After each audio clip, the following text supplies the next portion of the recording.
수많은 경쟁자들이 자리한 연예계에서 고유의 실력만으로 대중의 시선을 사로잡기란 쉬운 일이 아닙니다.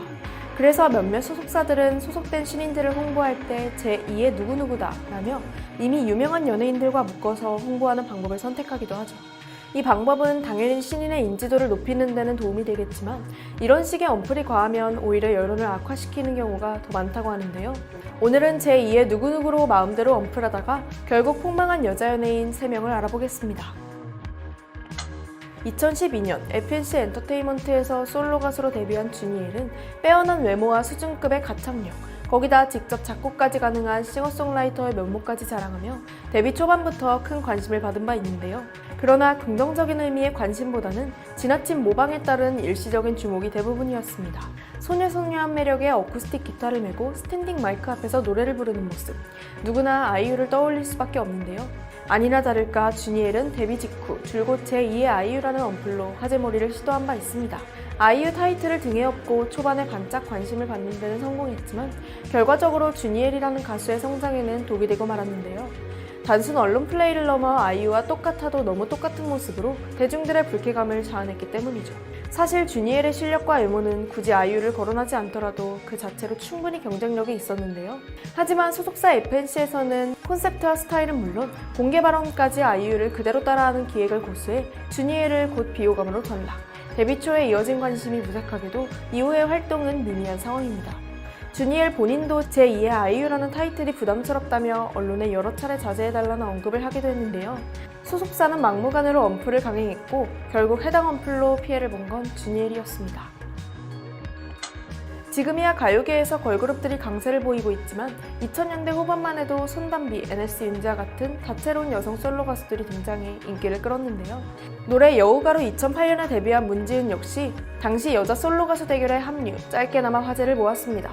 화제의 이유는 다름 아닌 제2의 누구누구 언플 덕분이었는데요. 누구누구에 해당되는 여자 연예인은 무려 전지현이었죠. 당시 문지은의 소속사는 스타쉽 엔터테인먼트였는데요. 현재는 시스타, 몬스타엑스, 우주소녀 등 나름 잘나가는 아이돌 그룹들을 배출한 괜찮은 연예기획사로 자리매김했지만 당시만 해도 무명의 중소기획사에 불과했던 스타쉽.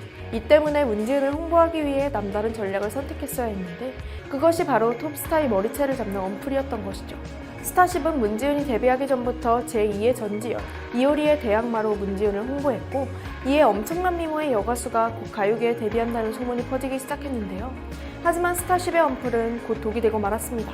데뷔 무대에서 문지은의 실물이 공개된 직후 전지현이 아닌 안성댁 박희진을 닮았다는 굴욕적인 반응이 이어졌고 당시에 드물었던 AR을 동반한 라이브 무대까지 폭망하면서 여러 온라인 커뮤니티를 중심으로 온갖 비난이 이어지기도 한 것인데요. 하지만 그럼에도 불구하고 스타쉽의 언플은 끝나지 않았습니다. 여우가의 안무가 당시 가장 인기 있던 주얼리의 이티춤의 인기를 능가했다는 근거 없는 무리수 언플을 감행해 이 미운 털이 제대로 박혀버린 문지은. 결국 소속사의 지나친 언플에 높아진 대중들의 기대치를 채우지 못하고 2010년 활동을 끝으로 자취를 감췄다고 하네요. 2004년 힙합 리듬의 싱글 앨범 리얼로 가수 데뷔에 성공한 길건은 사실 데뷔 이전에 안무가로 활동한 독특한 이력을 자랑한 바 있습니다.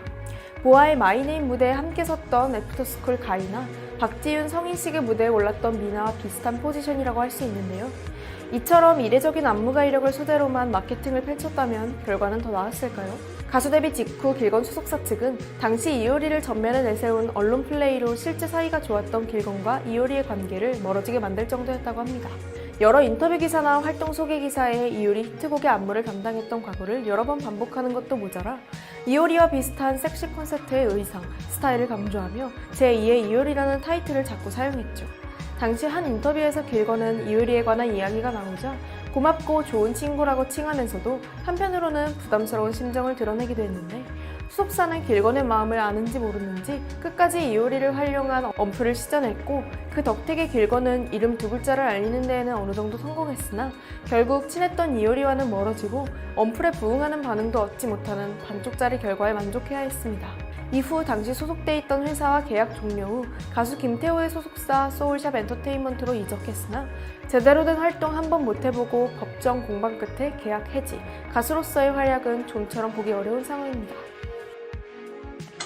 새로운 것에 거부감을 지닌 대중들에게 이미 잘 알려져 있는 기성 연예인을 활용한 제2의 언플은 어쩌면 가장 간단하면서도 효과적인 홍보 방법이라고 할 수 있습니다.